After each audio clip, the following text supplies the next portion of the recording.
Tornadoes do not discriminate. Contrary to what you may think, they can and do hit big cities. The thing picked up so quickly and there's so much debris going by. It took me maybe 15 or 20 seconds to realize, this is a tornado. On March 14th, a busy, crowded downtown Atlanta was the target. This area right here with a possible rotation.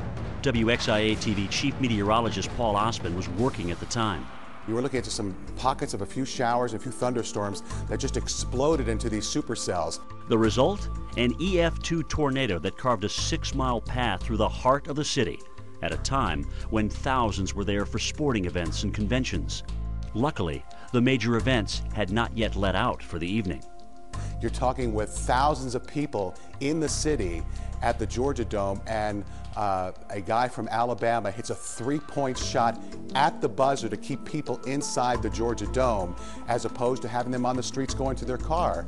There were windows blown out and damage to major venues such as the historic Oakland Cemetery, the Georgia Dome, Phillips Arena, and the Georgia World Congress Center. The city's convention center sustained about $80 million in damage.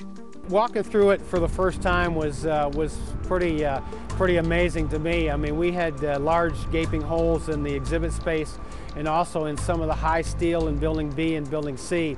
A lot of the glass that was in Building C was broken out. Across town, photographer Shane Durrance was taking it all in. I saw the storm coming in, so I grabbed the camera and ran to the other side of the building and just started shooting. Had no idea the tornado was still there. Durrance didn't realize that among the 50 or 60 shots he took, he captured the only image of the tornado until he gave his photos to WXIA's Paul Osman. I looked at it and all of a sudden my eyes went, whoa. I brought it to Dr. Greg Forbes, who said, okay, give me your stamp of approval on this. And he said, yeah, this is it. And he called me and said, look, I think you right at this point have the only tornado photo in existence. The tornado entered the history books that night as the only one to ever hit downtown Atlanta.